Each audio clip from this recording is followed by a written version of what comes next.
Ibrahim Traoré se tient, au milieu du désert du Burkina Faso, où le sable brûlant et le vent portent des défis. En octobre 2025, 3 pays, le Mali, le Niger et le Burkina Faso, se sont unis dans une opération que le monde entier jugeait impossible. Les puissances disposent de satellites et de drones. Eux n'avaient que leur volonté et leur courage. Étonnamment, cette volonté a suffi à transformer l'impossible en réalité. Ibrahim Traoré prouve que le pouvoir n'attend pas. Il s'initie. La question se pose. Si l'homme peut accomplir un tel miracle, que ferez-vous lorsque l'opportunité se présentera? Ibrahim Traoré ne se contente pas de lancer une opération militaire. Il promet au peuple du Sahel que chaque action vise à restaurer l'autonomie et la sécurité. Tandis que le monde observe avec scepticisme, l'avantage devient clair: liberté, confiance en soi et contrôle sur leur destin. Chaque mouvement, de la connexion des centres de commandement à Ouagadougou, Niamey et Bamako, à l'utilisation de drones conçus par de jeunes ingénieurs sahéliens, illustre que l'indépendance n'est pas un concept théorique. Même dans l'obscurité, les renseignements locaux révèlent des risques et opportunités. En parallèle, chaque initiative d'Ibrahim Traoré renforce l'esprit d'équipe et crée une coordination inédite. Les habitants, du fermier à l'enseignant, comprennent que la victoire ne réside pas seulement dans la neutralisation de l'ennemi, mais dans la renaissance des communautés. Chaque instant de bravoure ouvre la possibilité d'un changement durable pour le Sahel et montre que la détermination collective peut transformer le cours de l'histoire. Dès l'ouverture, le mini-reveal est frappant. Ibrahim Traoré et ses forces ont orchestré une coordination sans précédent entre Burkina Faso, Mali et Niger, accomplissant ce que beaucoup jugeaient impossible. Les chiffres parlent d'eux-mêmes. En quelques heures, des convois ennemis neutralisés, des bases détruites et des zones clés sécurisées, sans aucune assistance extérieure. Ce succès chiffré souligne la capacité locale à rivaliser avec les moyens conventionnels des grandes puissances. En arrière-plan, le contexte est complexe. Depuis des années, le Sahel subit l'instabilité, avec des villages abandonnés, des écoles fermées et des marchés silencieux. Les habitants avaient appris à vivre dans la peur, tandis que les grandes puissances scrutaient la région depuis leurs satellites.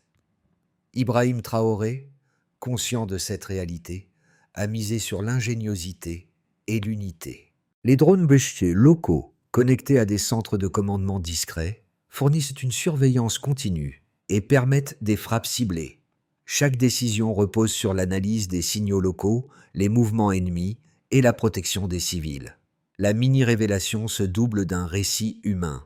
Les commandants et soldats, forgés par les pertes et les difficultés, ont développé une coordination unique, fondée sur la confiance et l'expérience locale. Les habitants retrouvent progressivement le goût de la sécurité.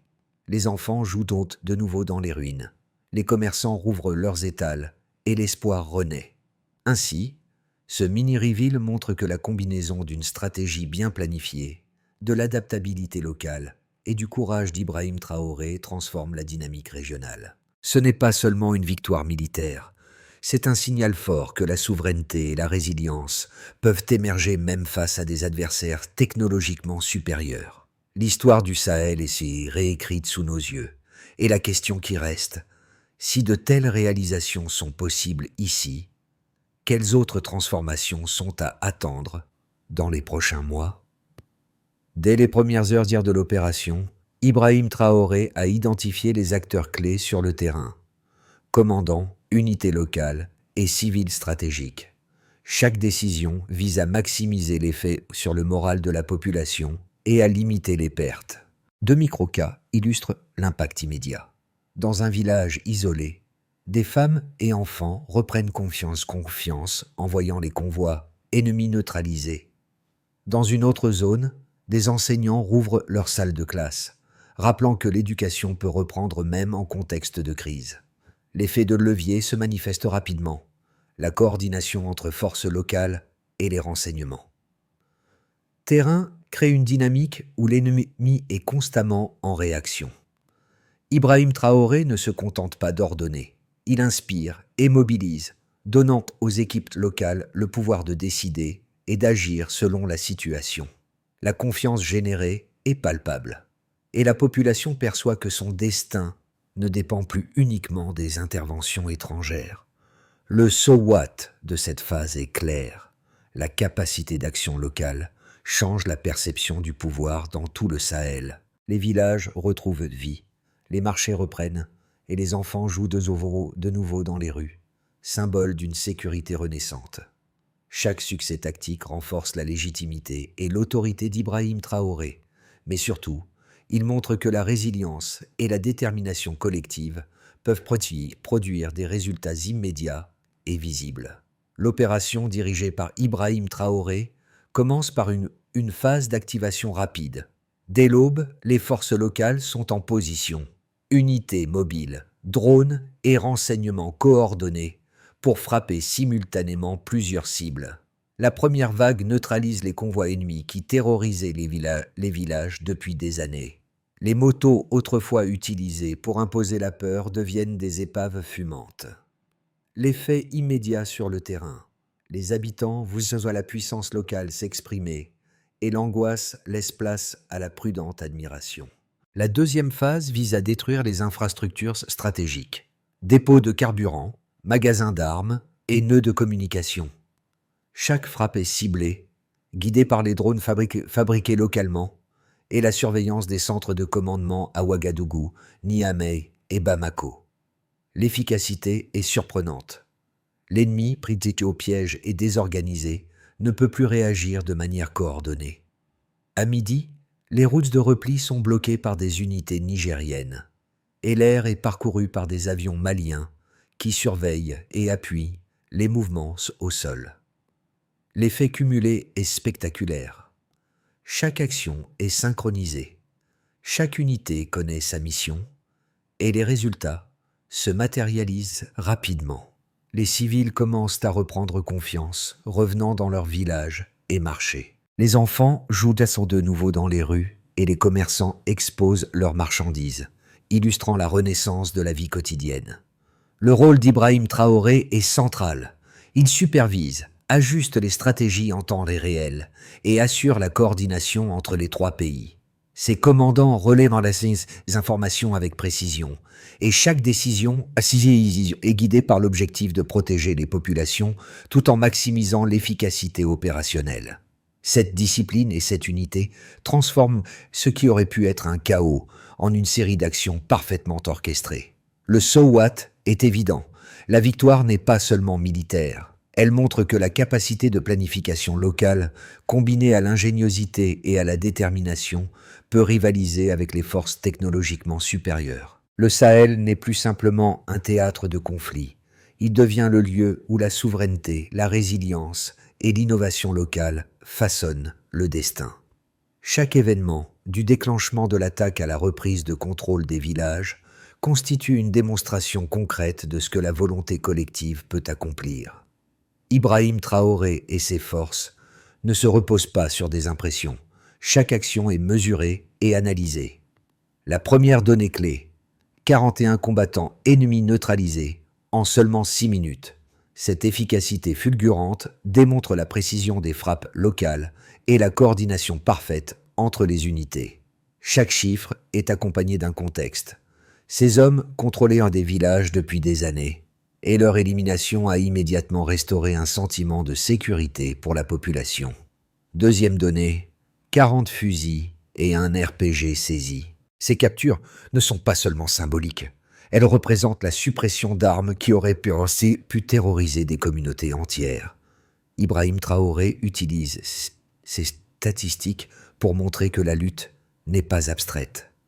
Elle a un impact concret sur la vie quotidienne des habitants, réduisant la menace et permettant aux marchés et écoles de rouvrir en toute sécurité. Troisième donnée. Plusieurs bases ennemies détruites.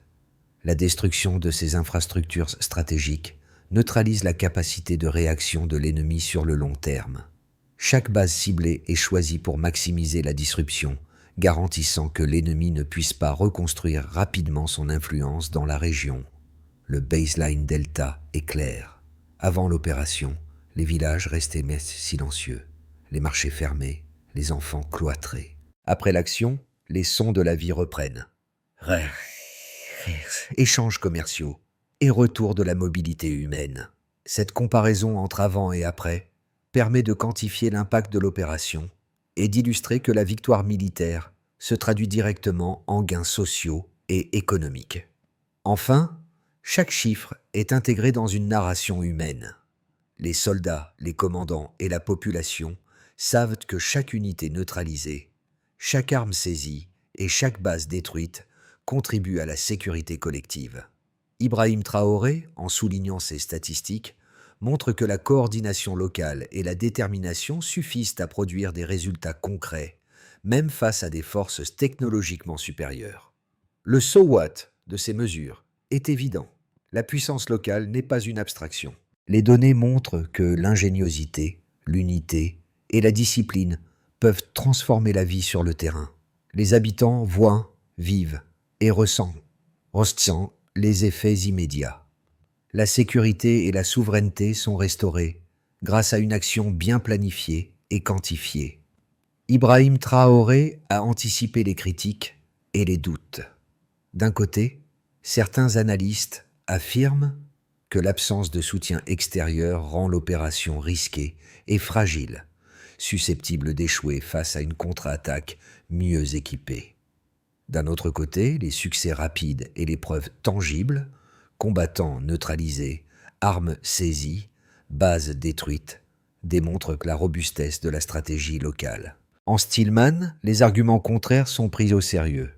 Oui, le manque de moyens conventionnels pourrait sembler un handicap, mais la coordination, la connaissance du terrain et l'ingéniosité compensent largement cette faiblesse apparente. Face à ces deux positions, Ibrahim Traoré apporte une réponse fondée sur les faits. L'opération montre que l'unité et la planification locale peuvent surpasser la technologie et la puissance brute. Les drones conçus localement, la surveillance continue des centres de commandement à Ouagadougou, Niamey et Bamako, et la rapidité des frappes créent un effet multiplicateur. Les forces ennemies, habituées à la supériorité technologique, sont désorientées et incapables de réagir efficacement. De plus, la dimension humaine renforce la Stillman. Les soldats et commandants locaux possèdent une motivation intrinsèque, née des pertes et des souffrances passées.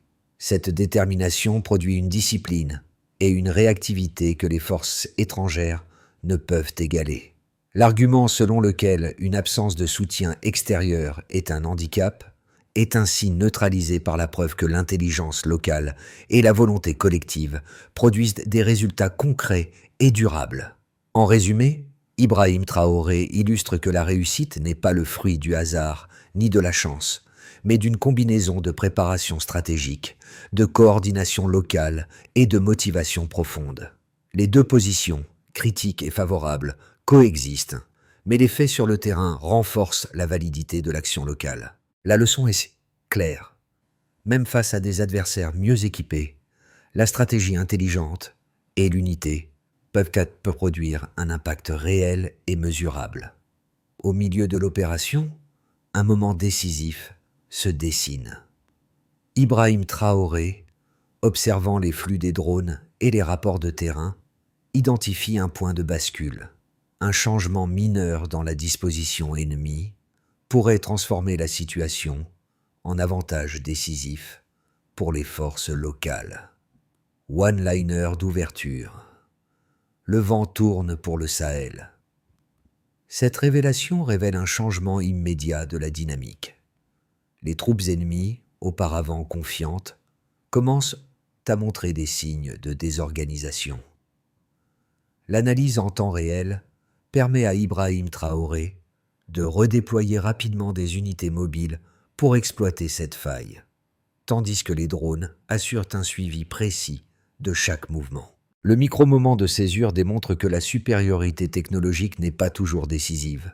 La connaissance du terrain, La réactivité et la coordination locale peuvent inverser le cours des événements en quelques heures. Ce midpoint souligne également l'importance de la flexibilité, une stratégie adaptable et des commandants autonomes sur le terrain, créant un effet multiplicateur. En quelques minutes, cette décision transforme la perception sur le terrain. Ce n'est plus l'ennemi qui dicte le rythme, mais Ibrahim Traoré et ses forces. L'issue devient plus prévisible, et la confiance des populations locales croît à mesure que le changement se matérialise. Les résultats de l'opération d'Ibrahim Traoré se manifestent rapidement dans 4 groupes clés: les habitants, NN, les entreprises locales, DN, les autorités nationales, ND, et les collectivités régionales, KPOCIV. Pour les habitants, la sécurité retrouvée transforme la vie quotidienne. Les enfants jouent à nouveau dans les ruines restaurées, les écoles rouvertes accueillent les élèves et les marchés voient renaître le commerce. Ces changements tangibles rétablissent la confiance et permettent une reprise graduelle des activités sociales et économiques. Du côté des entreprises locales, l'accès sécurisé aux routes et aux infrastructures permet de relancer le commerce et le transport des biens. Les commerçants exposent à nouveau leurs produits. Les échanges agricoles reprennent et les revenus locaux commencent à refléter la stabilité retrouvée. Les statistiques locales montrent une augmentation significative du trafic commercial et une diminution des interruptions dues aux menaces armées. Les autorités nationales bénéficient également d'une crédibilité renforcée. Ibrahim Traoré et ses forces démontrent que la souveraineté peut être exercée efficacement par des acteurs locaux. Les gouvernements du Burkina Faso, du Mali et du Niger gagnent en légitimité et renforcent leur capacité à planifier et coordonner des actions régionales sans dépendance externe. Enfin, au niveau des collectivités régionales, cette opération crée un précédent. La collaboration entre 3 nations sahéliennes montre que des alliances locales peuvent produire des résultats tangibles et rapides. Les échanges d'informations, la coordination militaire et la solidarité renforcent le tissu régional et offrent un modèle à suivre pour d'autres zones en crise. Chaque groupe perçoit directement l'impact. NN voit la sécurité et la vie quotidienne restaurée. DN constate la reprise économique. ND renforce la légitimité politique. Et KV bénéficie d'un modèle de coopération exemplaire. Ces résultats illustrent que l'action locale, guidée par la stratégie d'Ibrahim Traoré, a des effets multidimensionnels et durables. Si des chiffres sont disponibles, ils soulignent encore plus l'efficacité. Par exemple, la réouverture de X écoles, le retour de Y familles dans leur village et la reprise de Z% du trafic commercial sur les routes principales. Ces indicateurs renforcent la preuve que la coordination locale et la détermination collective peuvent transformer une situation instable en un environnement sécurisé et prospère. Ibrahim Traoré et ses équipes envisagent plusieurs trajectoires possibles pour le Sahel dans les prochains mois. Scénario de base. Les forces locales maintiennent le contrôle des zones sécurisées. Les civils continuent de revenir dans les villages et les activités économiques reprennent progressivement. L'unité régionale entre Burkina Faso, Mali et Niger reste fonctionnelle et la coopération continue d'améliorer la sécurité. Ce scénario montre que la stabilité peut être consolidée sans dépendance externe. Scénario optimiste. Une accélération des efforts locaux permet de rétablir entièrement les infrastructures, les marchés et les services publics. Les drones et les systèmes de surveillance évoluent grâce aux ingénieurs sahéliens, renforçant la capacité de réaction. La population gagne confiance et l'influence régionale du Sahel se renforce, offrant un modèle à d'autres zones instables. Scénario pessimiste. Malgré le succès initial, des pressions externes, telles que sanctions ou désinformation, pourraient freiner la reconstruction. Certains groupes ennemis pourraient tenter des contre-attaques limitées. Toutefois, même dans ce scénario, la coordination locale et l'expérience acquise réduisent les risques de chaos total. Pour chacun de ces scénarios, la réflexion stratégique suggérée est citée. Préparer, renforcer et mobiliser.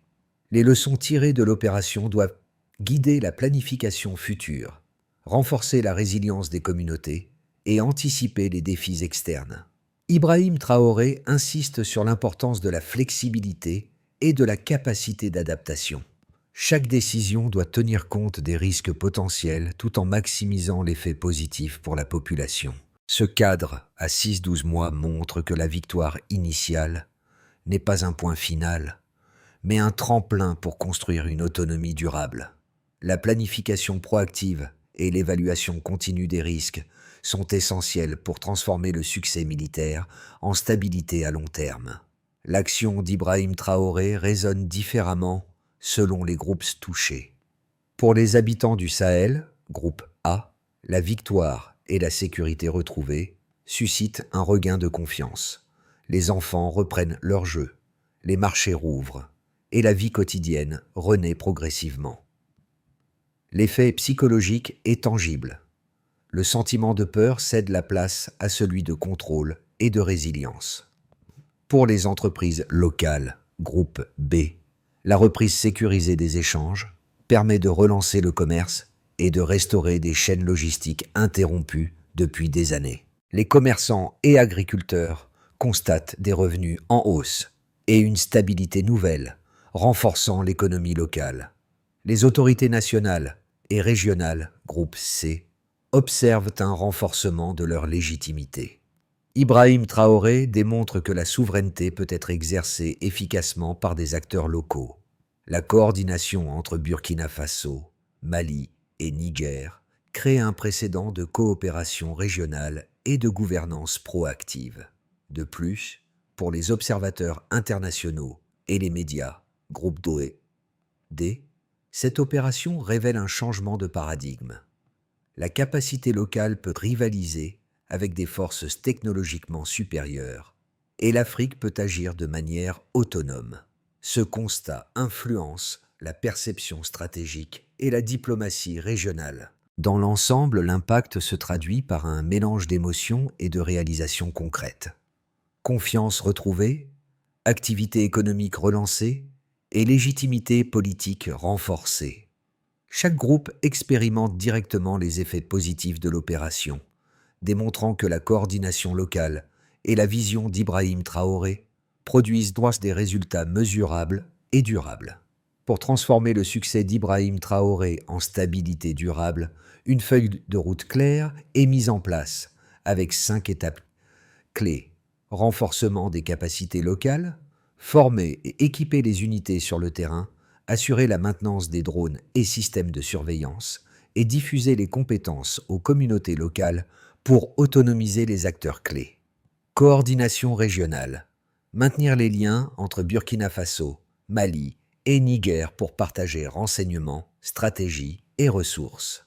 Des réunions régulières et des communications sécurisées garantissent l'efficacité opérationnelle. Protection des civils et infrastructures.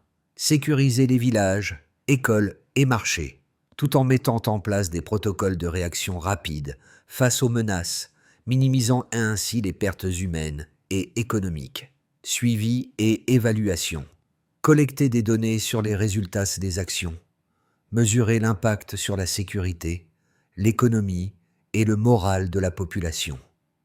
Chaque chiffre permet d'ajuster les plans et d'améliorer la réactivité. Communication et engagement communautaire.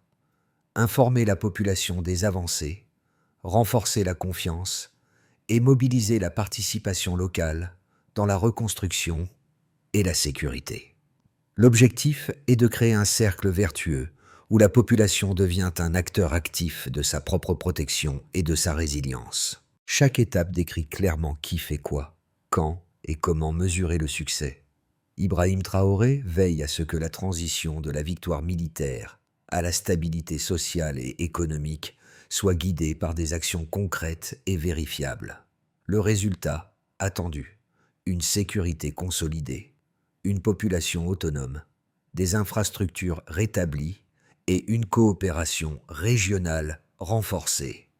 Cette feuille de route transforme une opération ponctuelle en un processus durable, démontrant que la vision stratégique locale peut produire des effets à long terme et préparer le Sahel à relever les défis futurs. Alors que l'opération touche à sa maturité, Ibrahim Traoré regarde les villages reprendre vie et les enfants jouer librement. Les marchés, longtemps silencieux, vibrent à nouveau des échanges et des rires. Chaque sourire et chaque geste témoignent de la transformation rendue possible par le courage et la détermination locale. Le rappel émotionnel se concentre sur un symbole fort. Mariam, la veuve dont les mots sont ici ont inspiré toute une nation, incarne l'espoir renaissant. Son regard, autrefois empreint de peur, reflète désormais la fierté et la confiance retrouvées. Les communautés, les soldats et les autorités observent que ce n'est pas seulement une victoire militaire, mais une renaissance collective. Ibrahim Traoré illustre que la résilience et l'unité peuvent transcender la peur et l'adversité. La poussière retombe, mais la leçon demeure. La souveraineté, la sécurité et la confiance se construisent avec l'engagement de chacun. Les actions entreprises aujourd'hui tracent la voie pour un futur plus stable et autonome, où chaque individu joue un rôle dans la protection et le renouveau de sa communauté. Cette conclusion rappelle que derrière chaque chiffre et chaque stratégie, il y a des vies humaines transformées et une identité retrouvée, renforçant l'impact durable de l'opération. L'histoire d'Ibrahim Traoré et du Sahel ne se termine pas ici. Elle invite chacun à réfléchir et agir. Les actions locales montrent que la résilience et l'unité produisent des résultats tangibles, mais que la vigilance et l'engagement quotidien restent essentiels. Vous, spectateurs et citoyens, êtes invités à soutenir et à partager cette expérience. Témoignez, racontez et transmettez les leçons de courage et de coopération. Les communautés, les jeunes et les leaders locaux peuvent tirer parti de ces exemples pour renforcer leur propre environnement et préparer la prochaine génération à défendre la liberté et la sécurité. Que pouvez-vous faire aujourd'hui? Observer, apprendre et diffuser le récit de la résilience sahélienne. Participer à des initiatives locales ou internationales, même modestes, contribue à créer un effet multiplicateur. En partageant cette histoire, vous transformez une victoire militaire en un mouvement de confiance et d'autonomie collective. Le monde peut oublier les gros titres, mais votre voix et vos actions prolongent l'impact durable de ce moment historique.